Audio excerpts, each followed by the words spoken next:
Professor Yujin Nagasawa. Welcome, and how are you? Good, thank you. Thank you for having me. Before we start, can you tell us a little bit about yourself? Yeah, so I'm Yujin Nagasawa. I'm originally from Japan, but now I teach in the United States. So I currently hold a professorship of philosophy and Kingfisher College Chair of the philosophy, religion, and ethics at the University of Oklahoma. Before coming to the US, I taught in the UK for 18 years at the University of Birmingham. And I specialize in the philosophy of mind and the philosophy of religion. And I have written books about the existence of God, the problem of evil, the problem of consciousness, miracles, and so on. And I have written some papers on applied ethics as well. Why choose philosophy? What were the reasons? I always like all of these big questions. So when I was a teenager, I was quite attracted to science initially. So I like to collect fossils and insects, and I love animals as well. So I wanted to be a scientist at one point, especially a physicist, because I thought it would be quite fascinating to explore the structure of reality. But then one day I read a philosophy book, and I was really intrigued because it looks like philosophers are interested in the structure of reality, but in a deeper way. So philosophers talk about things beyond the material universe. So philosophers talk about morality and meaning and even the foundation of science as well. And then I decided I really wanted to become an academic specializing philosophy. How did it feel to learn philosophy and learning new mindset about the reality? How did it feel? I mean, for me, it has always been really exciting to explore all the philosophical questions. I think academics are good at complaining about their jobs and life in general, but I feel that I'm so privileged to be able to make a living from teaching and learning what I love, and I attend philosophy conferences around the world to meet interesting researchers, and also to teach young bright people to discuss interesting philosophical questions. So I love my job, and I feel very privileged. Um, how did the difference between Eastern and Western culture affect you in academia? And given your educational background in philosophy of religion, you learned it at the Western part of the world. Were such difference affect your beliefs as well? Yeah, so I was born and grew up in Japan. I was there until when I was 21. But I did my undergraduate in the United States and a PhD in Australia. And I had jobs in Canada, the UK, and the US as well. So, I have been mainly trained in the English speaking part of the world.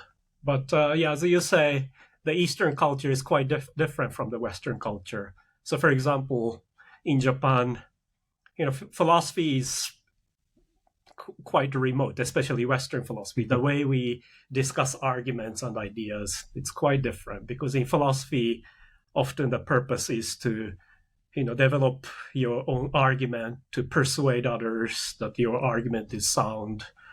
And as a critic, you might try to analyze someone else's argument, try to find the problems in them. And sometimes people in the East, they consider this kind of activity a little bit impolite because it's Yeah. not nice to find a flaw in someone's reasoning or try to show that they're wrong.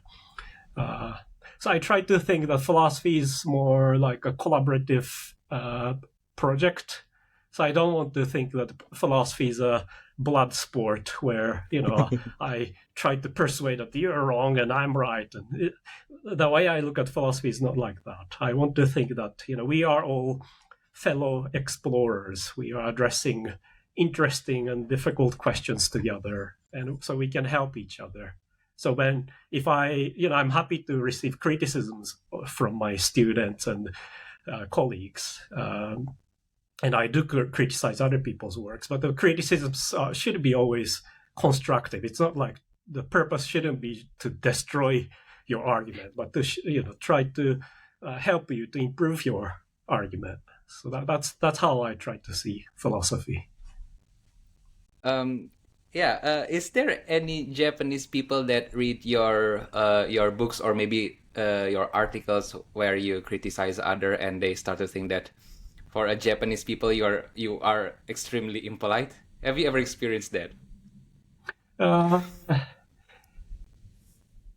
I'm not sure. I have met some Japanese scholars, but they didn't necessarily express a view like that. But maybe that's precisely because they are polite.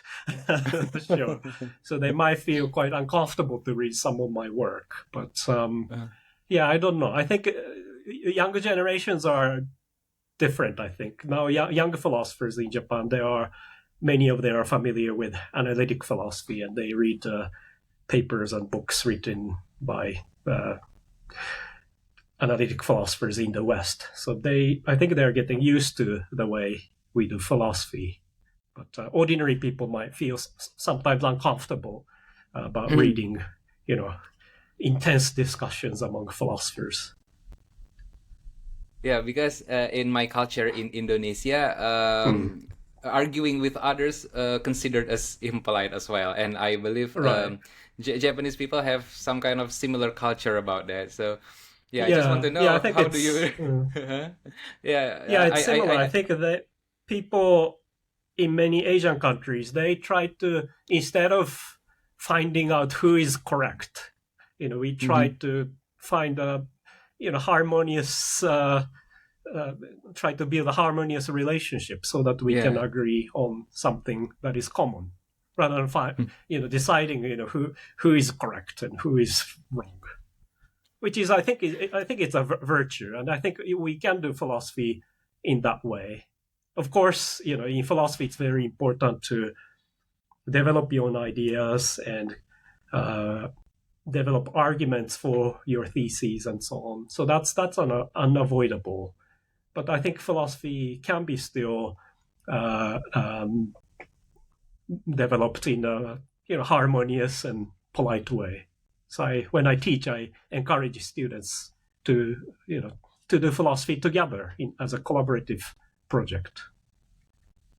Do you dream one day you'll coming home to Japan and teach philosophy there? Probably not.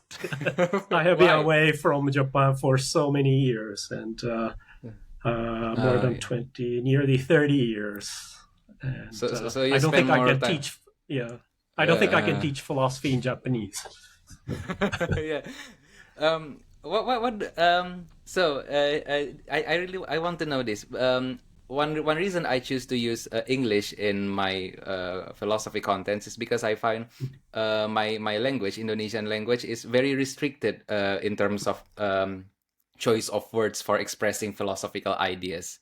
Do you think Japanese language experienced that as well? Yeah, I think so. Yeah, even the term philosophy, when that was imported to Japan, they have to, create a new term, really artificially. Or when I read, I rarely read philosophy books in Japanese, but sometimes when I read it, there are some very unusual terms. So, for example, supervenience, it's a technical term in English, and that's, that was translated into Japanese, but they had to just make up a unique word for that. So philosophy can look quite artificial when it's translated from English to Japanese. But I think for the sake of the future of philosophy, we mostly Asian Eastern countries have to develop our own. I think we have to develop our own words and terms for so we can engage more in the world of philosophy. What do you think about that? Yeah, sometimes people worry that English is always prioritized, and non-English speakers, they have to learn English to communicate with others. Some people think that that's unfair. But I think that's, practically speaking, that's unavoidable, and that's what it's done in science. So if you look at natural sciences and social sciences, people use English as a common language. But of course, if you want to study Indonesian philosophy or French philosophy or whatever, you have to learn their languages as well. You cannot do authentic Indonesian language without speaking the language itself. So I think learning foreign languages can be quite important too. Okay. Before we move on with the discussion, just one more question. Back then, I read in Wikipedia that you are one of the proponent of the ontological argument for the existence of God. Is that true? Right. And if true, why? Yeah, so I have written some papers and also a book titled Maximal God. And in these works, I defend the ontological argument. I find it a very fascinating argument, and it's a powerful argument for the existence of God. Certainly, it's not fashionable. I think many theists defend the fine-tuning argument and cosmological argument, but there are very few theistic philosophers who defend the ontological argument. But I think it's a very powerful argument. I mean, actually, if you look at the history of the argument, there have been very prominent proponents like Anselm, Descartes, Leibniz, Gödel, Plantinga. So these are some of the most distinguished scholars in the history of philosophy. And I'm inclined to agree with them that this argument is very powerful. There is no obvious flaw in the argument. I wouldn't say that this is a mathematical proof of the existence of God, but I would say that this argument is as powerful as any other arguments, philosophical arguments that are considered powerful. So I think this is a good argument for the existence of the greatest possible being, or that which no greater can be thought, as Anselm put. But you do realize that many people not took this argument seriously, right? I mean, if you watch many philosophy videos, they usually made a tier list about arguments of the existence of God, and they usually make ontological arguments in like C or D tier. You do realize about that, right? How do you respond with that? Yeah, I think often people think that the ontological argument is just a logical puzzle or something. It's not a serious argument to demonstrate the existence of God. So Schopenhauer said that the ontological argument is a charming joke. But I think it's more than that. Again, especially I like the modal ontological argument. And if you look at the structure of the argument, it's logically valid. Yeah. For me, there's no obvious problem with the premises. So the conclusion seems to follow. Of course, you can raise objections to the argument, which need to be taken seriously. But I would say that it's a very powerful argument, which tend to be overlooked by philosophers. Okay.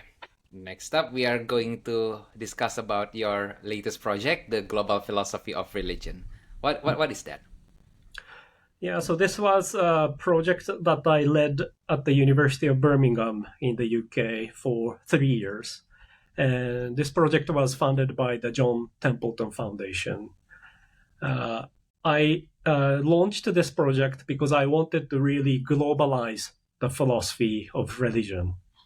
So if you look at the analytic philosophy of religion, most scholars have focused on the Judeo-Christian concept of God. And even atheists who criticize theism, they tend to focus on the Judeo-Christian concept of God. But if you look at the world, especially Indonesia and other places in Southeast Asia, there's a huge diversity of religion. There are so many different religious beliefs. And if we want to take religion seriously, we have to look at other traditions as well. And also there are a lot of interesting researchers around the world. So I wanted to expand the scope of the philosophy of religion and diversify the field. So through the project, we collaborated with scholars in all over the world, but especially Asia, Africa, Latin America, and the Middle East. So we had funding programs to support the research projects of these philosophers around the world. And also we had a funding competition to translate philosophy books from English to another language or vice versa. We also organized many conferences, inviting speakers representing diverse religious and cultural backgrounds. And also we worked with Closer to Truth, which is an American TV series and a YouTube channel. And we have made 10 TV episodes focusing on global philosophy of religion. So Robert Lawrence Kuhn, the host and creator of the program, he interviewed many philosophers representing diverse backgrounds. Is there any particular belief system that fascinates you the most when you're hosting the project there? And which is it? I mean, I would say, all traditions are interesting in their own ways. And what's interesting for me is that this diversity is so amazing. There are so many different beliefs. Some religious pluralists claim that all the religious traditions, they are ultimately the same thing. All followers of distinct traditions, they ultimately have some common beliefs. But my view is almost the opposite of that. So I would say that religion is amazing because it's so diverse. There are so many fascinating beliefs in different regions and cultures. So I don't have any favorite religious tradition. Do you encounter Sufism? I was a Sufi. I literally born and raised within the Sufi community. So yeah, I kind of curious. Do you encounter any Sufis out there? And how was your encounter? There are some Sufis that we have collaborated with. Yeah, I found Sufism interesting because it's as I understand, it's a mystical tradition. And in analytic philosophy of religion, especially, we tend to focus on propositional beliefs. But in these mystical traditions, they try to approach ultimate reality from a mystical perspective. So that's this kind of tradition is very interesting to address, and it's completely overlooked in analytic philosophy of religion. Yes. So there's just one more question that I want to ask. So before we move up to the next topic, so Sufism concepts of God is rather similar with what we call with Pantheism and Panentheism. Now, I'm not saying that they hold such beliefs, but they have some similarities. I still don't really understand the concept of Sufism that much because frankly, I left Sufism 2 years ago before I kind of learned a lot. But one of the lingering thought that I still have up until now, and even it still motivate my kind of if God exists, I would consider that kind of God is some kind of pantheistic or panentheistic God. Now, what do you think about pantheism and panentheism? So, yeah, pantheists normally believe that the universe is God. It's not that God created the universe, but the universe itself is God. And pantheists, their belief is somewhere between traditional theism and pantheism. So they think that God is not identical with the universe, but the universe is part of God. Yeah, so we are probably part of God as well, even though obviously we are not identical with God.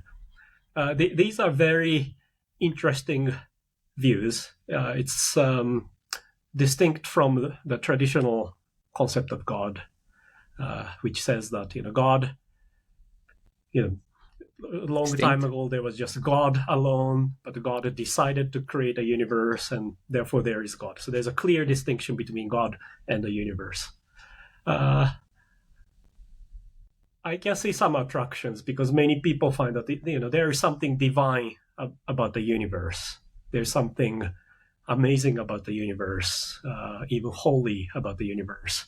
So you might think that maybe the universe is part of God, or the universe is even identical with God.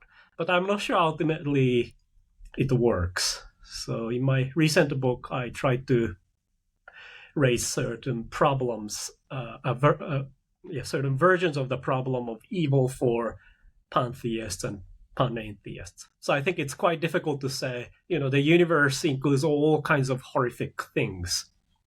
And sometimes it seems difficult to say that they are part of God.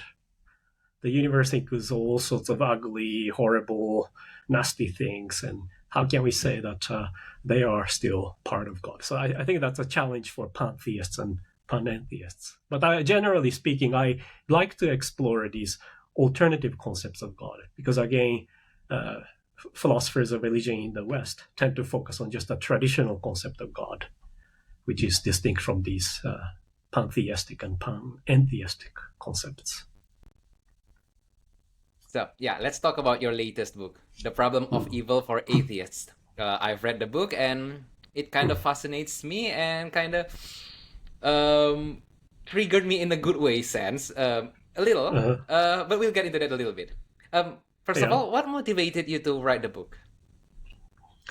Right. So, in a way, it's kind of related to my ambition to globalize the philosophy of religion. So, if you look at the standard literature on the problem of evil, again, the focus is the traditional concept of God versus evil.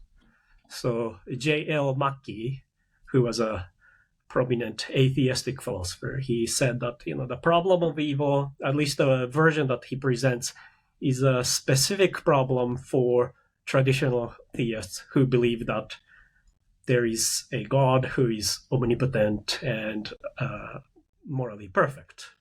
Because how could there be wars and natural disasters and horrible things in this world if God created the world and God is meant to be all-powerful, all-powerful and all good? So that's the traditional formulation of the problem of evil. But I thought that in a way that's correct, but I think the general problem is much deeper than that. So it's not just about God versus evil.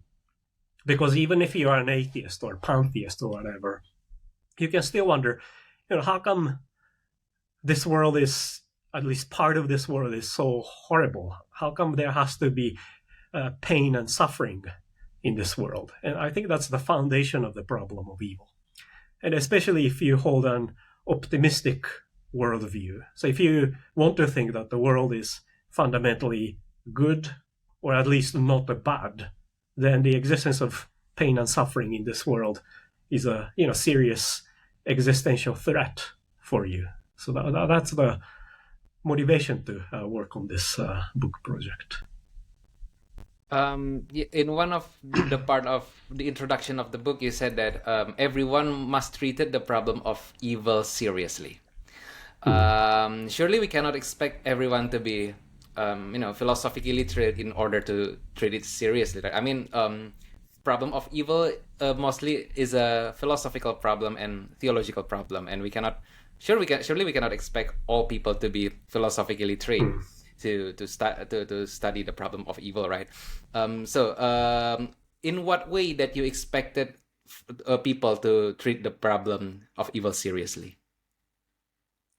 Okay, so I guess I have 2 points in response to your comment. So the first is, what's interesting about the problem of evil in general is that it's not a pure philosophical problem or an intellectual problem. So philosophers tend to find the problem of evil really fascinating because it's a very interesting intellectual puzzle. There is God, an all-powerful, all-loving being on the one hand, and evil on the other hand. how could they be compatible? And that's an interesting logical or intellectual puzzle. But also the problem of evil can raise an existential concern for many people. People encounter the death of their friends and family members, or they encounter horrific events in the world, and then they can wonder. Ordinary theists or even atheists, they can wonder, how come this world is so horrible, and how could there be so many horrific things in the world? And I think that's basically the problem of evil. That's the core of the problem of evil. So I would say the problem of evil, or at least its core, is not just a problem for intellectuals like philosophers. And the second point that I wanted to mention was, now I'm almost forgetting. Maybe we'll come back. Okay. Yeah. All right. Okay. Next questions. There's one sentence. Sorry. Now I remember. Okay, you remember now I okay. remember. Okay. Yes, now I remember. The other thing that I wanted to say was that I'm not saying that the problem of evil is a problem for absolutely everyone. Because, for example, if you are a pessimist, if you have a pessimistic worldview, the problem of evil doesn't arise. So the core of my argument is that the problem of evil is a problem for anyone who has a largely optimistic worldview.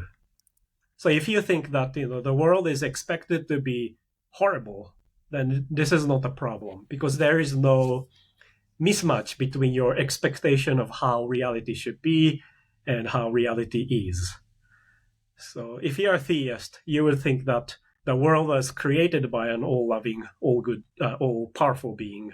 So your expectation is pretty high. So the existence of pain and suffering in the world is quite surprising.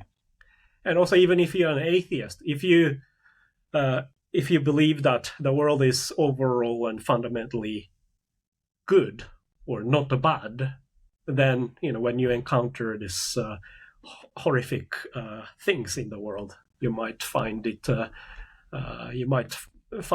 reality unexpected. So a version of the problem of evil can arise for you without endorsing theism. But if you are a pessimist, if you think that the world is just expected to be horrible, and it is indeed horrible, then there is no expectation mismatch, which is my terminology. So the problem of evil doesn't arise for you. So do you more of a optimist or a pessimist, Professor? I want to embrace optimism. So one way of looking at my book is to say that it is difficult to maintain optimism without supernaturalism. Because I say that, the problem of evil is a problem for all optimists, but there can be a good solution only for supernaturalist optimists. So my view is that it's very difficult to maintain optimism if you are a naturalist who believe that this material universe is all there is. When we die, that's the end of our existence. It's very difficult to maintain optimism if your worldview is like that. So my claim is that it's very difficult to embrace optimism without supernaturalism. And I want to embrace optimism, which means that I would have to be a supernaturalist. That doesn't mean that supernaturalism is true. So I'm not saying that the problem of the existence of the pain and the suffering in this world proves the truth of supernaturalism. But my claim is that if you think that there is a successful solution to the problem of evil, you probably have to embrace supernaturalism. I consider myself as a naturalist, and I believe Professor Graham Opie is a naturalist as well, if I'm not mistaken. Before I have a conversation with him back in February, I was a very, very pessimistic person. But when I had a conversation with him, I asked things about moral problems in this universe, in this world. and he really have a quite optimistic outlook in the world. I kind of want to push back a little bit, Professor, because I think I'm I'm actually quite an optimistic person, but I do not really believe about the existence of supernatural. Right. Okay, what's your response? My response would be that, okay, if naturalists can really embrace optimism, that's great. I'll Mm-hmm. be happy with that. If we can hold that this material universe is all there is, our physical death is the end of our existence, and we could still embrace optimism. That's fine. That's great. But I say that that's very, very difficult. I mean, you might think that if you are a very wealthy, healthy person who would live for a long time and have a happy life, then you might think that, okay, I'm at least I can embrace optimism because I have had a very good life. But even so, if you look at other people's lives or other sentient organisms' life on this planet, nature is quite horrific. So in my book, I focus on natural selection as a biological system. And it seems to me that natural selection guarantees that uh, constantly there are billions of sentient animals who have to suffer all the time because natural selection is based on competition for survival. So nature is very cruel and violent and full of pain and suffering. And for me, it's very difficult to maintain optimism if we focus on natural selection, especially. That's why I think if we believe that naturalism is true, then we have a very limited resources to maintain optimism. Yeah. I'm feeling like I want to make a full video response about this one because I find this is very fascinating. I am. Please don't forget to subscribe to my channel, okay? Sure. So, okay. So let's move on. There's one sentence that I really want to ask you directly. The problem of evil as a problem of axiological mismatch. That's a very interesting sentence. What do you mean by that? So again, the problem of evil is traditionally presented as an apparent incompatibility between the existence of God and the existence of evil. So God versus evil, that's the core of the problem of evil. That's why many philosophers think that this is a problem specifically for theists, because if you're happy to reject the existence of God, then the problem of evil doesn't arise. But I say the problem of evil is a version of what I call the problem of axiological expectation mismatch. So it's not just about God versus evil, but it's about how we expect the world to be and the reality that we observe. So the reality that we observe is that the world is filled with pain and suffering. And in a way, the fundamental biological system on which our existence is relying on, that necessitates pain and suffering for people and animals all the time. So that's reality. And if you are an optimist, you would think that the world is overall and fundamentally good, or at least not bad. If you reject this expectation, you are basically a pessimist. So I would say, yeah, it's fine. You're a pessimist, so the problem of evil doesn't arise. But I would say that anyone, whether you're a pantheist or panentheist or a naturalist, if you think that the world is overall and fundamentally good, then you will face a version of the problem of evil. So if you're a pantheist, for example, you would claim that the world is, or the universe is divine or holy. And so the assumption is that the material universe is somehow special in a positive way. So you have this positive axiological expectation mismatch. The positive axiological expectation, which entails a mismatch, because if you think that the universe is amazing and holy and beautiful, how could there be pain and suffering? And it's not that the pain and suffering exist by accident. They are almost necessitated, nomologically necessitated by natural selection. So this whole system seems to be evil. I mean, there's a question about if we can ascribe this term to something that is not an agent. But the point is that, how can we ascribe this kind of negative attributes to the fundamental system on which our existence is dependent? So yeah, in the pantheist part, you mentioned the divinity problem of evil for pantheists. Right. So yeah. So that's what does it mean? What does it mean? Okay, for the divinity problem of evil for pantheists. Yeah. So there is a well-known objection to pantheism, which I call the atheism in disguise objection. So pantheists claim that, okay, the material universe is all there is, and it's so amazing that we consider it to be God. But some critics think that, then that just means that pantheism is basically atheism. They just embrace the existence of the material universe and nothing else, and they just call the universe God. So pantheism is just a nominal thing, and pantheists are actually atheists. And then pantheists normally say that that's not correct, because there is something very special about the universe. The material universe is all there is, but we can correctly ascribe divinity or holiness to the universe.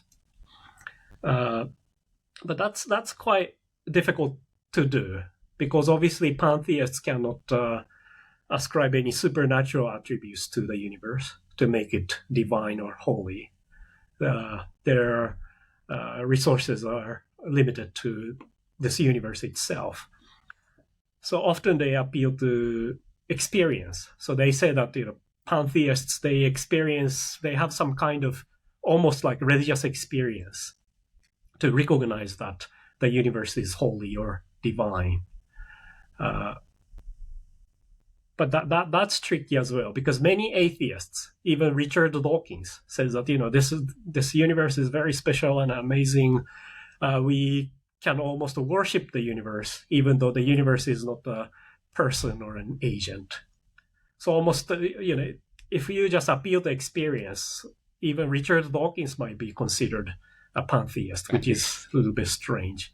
So you have to appeal to something else. And one suggestion is to appeal to encompassment. So the universe is special because it subsumes everything there is. There's nothing beyond the universe. So the extent of the ontological extent of the material universe is so amazing and special that we can call the universe God. That's one attempt. But then the problem is that if we appeal to encompassment, then of course we have to include not just all the beautiful things in the universe, but also horrible, ugly things. And again, I claim that nature itself is very cruel, violent, and horrific, because especially our biological existence is dependent on evolution and natural selection, which guarantees pain and suffering. So it seems difficult for pantheists to maintain that the universe is holy and divine. And that's a version of the problem of evil for pantheists. So my claim is that pantheists cannot say, we are not traditional theists. We don't believe in an all-powerful, all-loving God, so the problem of evil is not a problem for us. So I say, okay, that's partly true, but there is a different version of the problem of evil for you guys as well. Which is? Which is this problem, the idea that they cannot consider the universe divine or holy, given the existence of pain and suffering. Okay. Yeah, I get it now. So that's one of the problem. Yeah, at the very least, they have to address pain and suffering, and they have to reconcile the existence of pain and suffering with their pantheistic conception of God. I see. But my question is being divine entailed to be non-evil? Yeah. Why should the pantheist accepts that divinity has to be omnibenevolent or all good? Why divine should be all good? Sorry, non-evil. Right. So there are some religious traditions where divine beings or gods, perhaps, are not necessarily good. So there are some traditions, even pantheistic traditions, where God is considered to be partly evil or partly horrible. But then the question is, in what sense God in this tradition should be considered divine or holy? I mean, you can have a very unique concept of God, which says that God is by nature partly good and partly horrible, and that's fine in the sense that it's almost like a version of pessimism. So the expectation is that the world is pretty horrible. So if you believe that God can be both good and evil, then you're not embracing optimism, because your expectation is that the world is partly good and partly evil. So a version of the problem of evil does not arise for you. But my point is that in that case, you are a pessimist, according to my definition, because you don't think that the world or the universe is ultimately and fundamentally good or not bad. You are saying that the universe is ultimately and fundamentally bad. So that's a form of pessimism. So you are off the hook, but at the same time you cannot embrace optimism here. See. Okay. Yeah. So here's one. I think this is quite interesting. In Islam, there is a concept of Asma ul-Husna, which literally means the beautiful names. It's the names of the God Allah. It consists of 99 names. Most of the name denotes Allah's divinity, and most of the name mostly showcase that divinity, divine attributes. But there are some of the names like Al-Mumit, Al-Khafid, and Al-Qahar, which respectively means the bringer of death, the abaser, or the one who humiliates, and the subjugator. Now, I don't think that this is an all good trait to be having, but this is the part of the names of that God. My question is, isn't that shown to us that at least in Islam, their God doesn't necessarily, omnibenevolent? What do you think about that? Yeah, so there are certain traditions like Islam, as you say, and also even certain traditions within Christianity. There's this idea that God is meant to be frightening or scary or possibly even violent and so on, and that's part of God's greatness.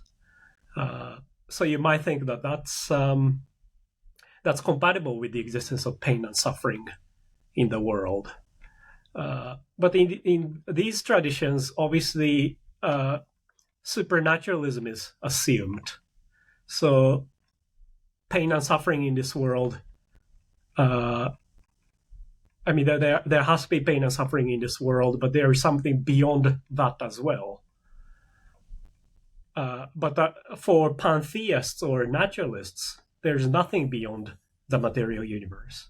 So pain and suffering is the necessary part of the existence of the material universe. So I think my argument is compatible with the idea that in certain supernaturalist traditions like Christianity and Islam, God can have certain aspects that are considered violent or horrific or even evil. You said that Islam and Christianity as supernaturalist traditions. I think this is a new terms for me as how you define that. Most people usually say that in certain theistic traditions. So, do you aware of that distinctions you made? Yeah, so by naturalism, I mean the view that this material universe is all there is. There is. Maybe yeah. there are some abstract objects as well, like the laws of nature and other things. But there is no afterlife, no God beyond the material universe. So you might claim that there are certain traditions in Islam or Christianity which can be considered forms of pantheism or panentheism. I think it's quite difficult to embrace pantheism because pantheists don't believe in anything beyond this material reality. Yeah. Panentheism might be possible. I mean, there are some Christian or Islamic pantheists. Panentheistic, yeah. Because panentheists believe that the universe is part of God, but there is something beyond that. So it can allow certain reality beyond the material universe. Yeah. Fascinating. I guess I have to reread your book again. There is so much that I learned here, and I have to read another of your books. But personally, what is your opinion about the problem of evil? Your personal opinion. And what do you think the solutions are, if there are any? Yeah, so in my book, I explicitly say that I'm not proposing any new solution to the problem of evil. I'm inclined to say that this is a very, very difficult problem, and there's no obvious solution to the problem. I mean, there are so many distinct responses to the problem of evil. So some philosophers, theistic philosophers, appeal to the greater good theodicy, saying that evil is necessary for realizing greater goods like compassion and love. So God has to allow evil. Or some other people appeal to the soul-making theodicy, saying that we have to encounter evil for our spiritual growth and maturity and so on. So there are many different responses to the problem of evil. I don't think any of them is successful. I mean, you might be able to combine many of them to make a cumulative case, cumulative response to the problem of evil. But I don't think there's any obviously successful response to the problem. So I don't propose any new response because I cannot find any compelling response. But in partially defend theism, what I say is that if my argument is right, the problem of evil is a problem for almost everyone except pessimists, and we all have to address this problem together. And theists are advantaged here because theists are supernaturalists, and they can appeal to all sorts of supernaturalist resources. So they can appeal to God or the afterlife, or those things that are believed to exist beyond the material universe. And atheists or naturalists, they don't have these resources. So theists are more advantaged than atheists and naturalists in response to the problem of evil. So I claim that the problem of evil is a problem for almost everyone, and theistic supernaturalists are more advantaged than others. But I don't say that there is a successful theistic response to the problem. Okay, so I guess we have to move on to the 3 closing questions that I want to ask. Sure. So the first question is, let's get back to your project, Global Philosophy of Religion. There are many extinct religions that, of course, cannot attend the project because they are extinct. right? Such as Egyptian pantheon, Greek pantheon, or any other already extinct religion. Is there any now extinct religion that you really want to include it in your maybe next global philosophy of religion project? Actually, that's a very interesting question because I haven't even thought about those religions that are no longer existent. My focus has been on living traditions where there are philosophers and followers who are actively practicing these religions. But you're right that there are certain traditions that are, no longer practiced, and there are obviously interesting beliefs and practices. There were beliefs and practices in those traditions as well, and obviously that they can be part of global philosophy of religion as well. So I think that's a very good suggestion to explore these traditions as well. I mean, it could be. I will use my own word here. It could be a lot cooler if at the next project you somehow encountered ancient Egyptianist philosopher. I think it will be a great story to tell. But of course, we cannot even imagine what it would look like. But some people focus on future religions or something similar to religions. So some people talk about transhumanism as a new form of religion, and they say that global philosophy religion should address that kind of new emerging tradition. And I think that's right. But I didn't even think about these traditions in the past, and I think that's a very interesting suggestion, and it's worth exploring. So you don't. So you have no no preference which kind of religion that you would like to see resurrected and come to your next project, Professor?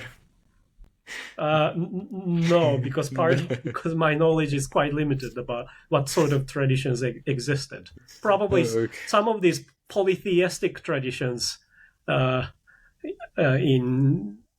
in ancient times, I think they can be quite interesting because the focus has been on mainly monotheistic traditions.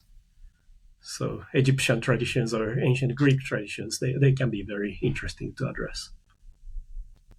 I might get a little biased here, and this is quite off track actually. This is not included in my last questions.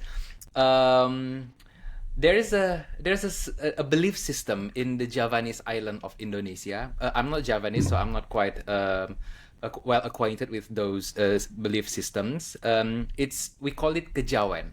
So it's kind of a culmination between their animistic beliefs, their Hinduism, and Indonesian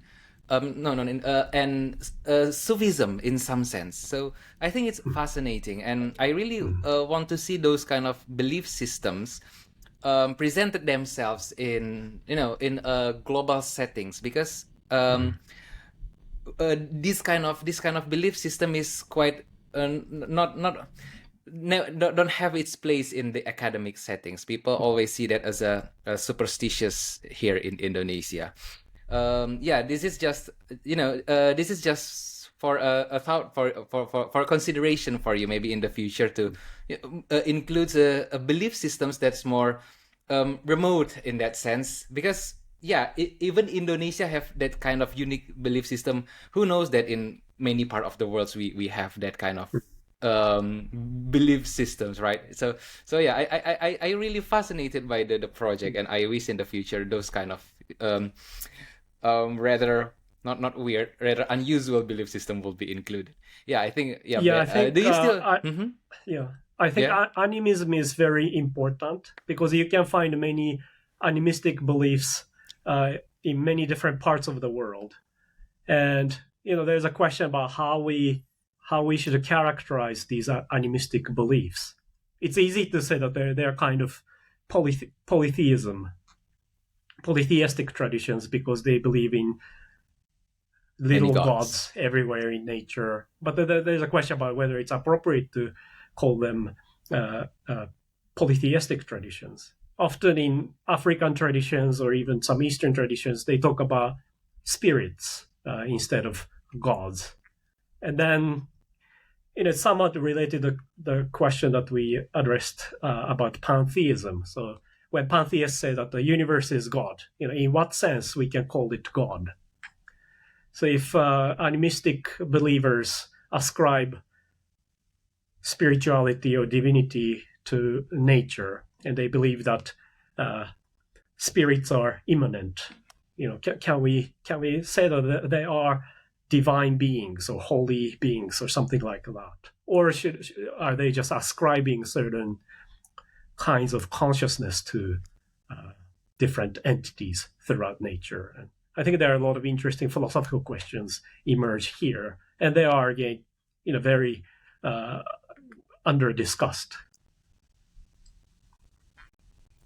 So, the second question is, I actually discovered you when you were being interviewed by, Robert Lawrence Kuhn from Closer to Truth. I'm also a big fan of him. His channel were the one who made me interested in philosophy. How does it feel to be interviewed by Robert Lawrence Kuhn from Closer to Truth? Yeah, that's an interesting question. I think he is very sharp and he's very well informed. He knows a lot about philosophy. I think someone told me that when Plantinga was interviewed, Plantinga said that it was almost having like a second PhD oral examination because it's so intense. And, I'm inclined to agree with him because, we spent many, many hours to interview.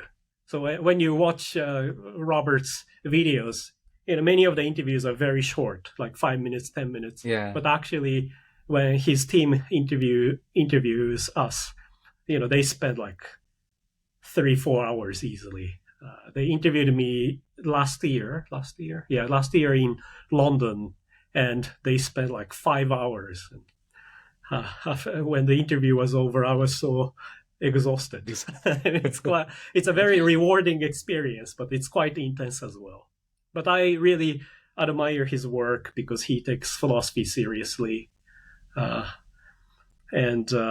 They film interviews in a very professional setting, so I really appreciate his work.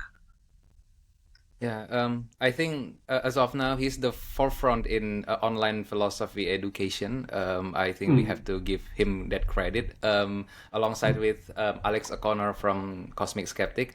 And I believe this is just my own opinion, but I believe those kind of content creators have to be supported by many other fellow philosophers, because I think so here's my here's one of my history of being engaged in philosophy.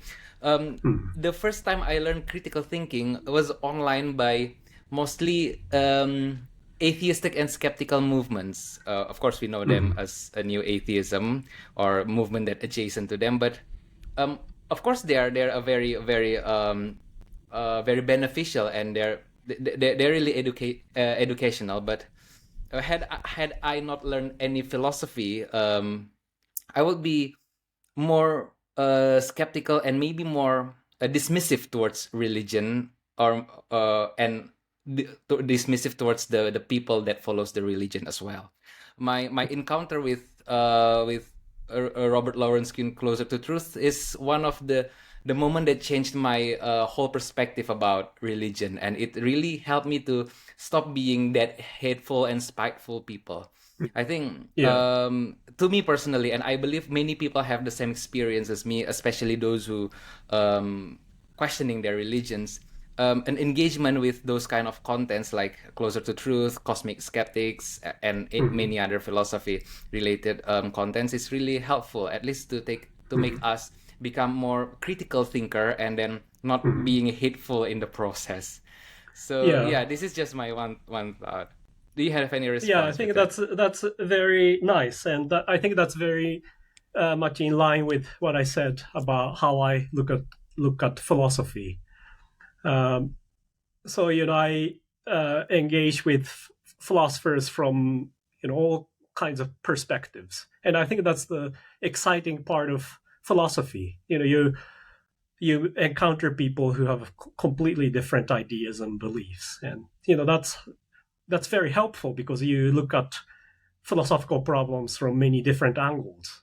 So even if you disagree with them, they can be very helpful. And I find philosophy fascinating because there are so many different views. And actually, philosophy would be so boring if everyone agrees about all the issues.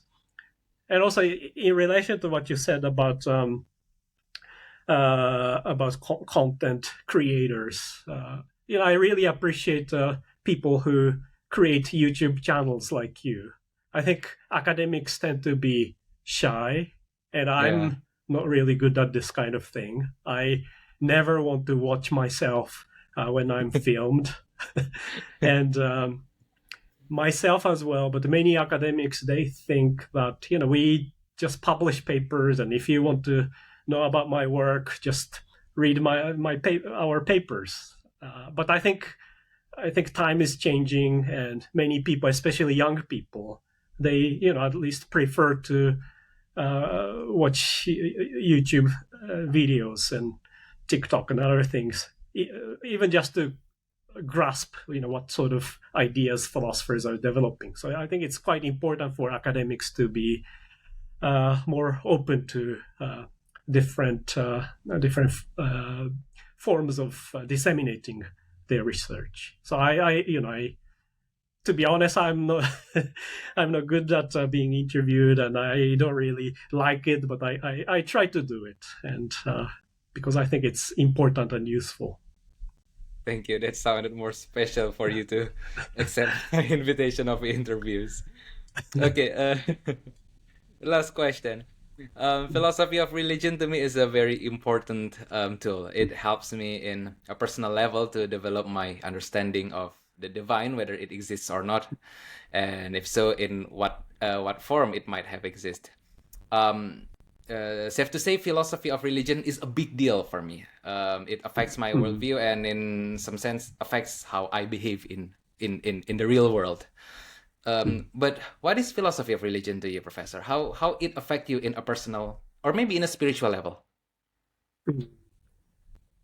Yeah, I love philosophy of religion because in this area of philosophy, we address some of the big questions in philosophy directly. So we talk about the existence or non-existence of God, the origin of the universe, the foundation of morality, the possibility of the afterlife, and all of these interesting questions. In certain areas of philosophy, people talk about the very subtle technical issues. And sometimes it's very important to address these issues, but I think it's always important to remember that we do philosophy because ultimately we are interested in these fundamental questions about our existence. That's why I love philosophy of religion. Sadly, many philosophers dismiss philosophy of religion quickly because the majority of analytic philosophers are naturalists, not religious. So they think that, we are not interested in religion. It's just a waste of time to talk about God and other theistic beliefs. But I think that the philosophy of religion is not just for theistic philosophers, because again, in this area of philosophy, we address some of the most fundamental questions in philosophy that are relevant to everyone or almost everyone. Yeah, that's all the question. Professor, may I say thank you in Japanese language?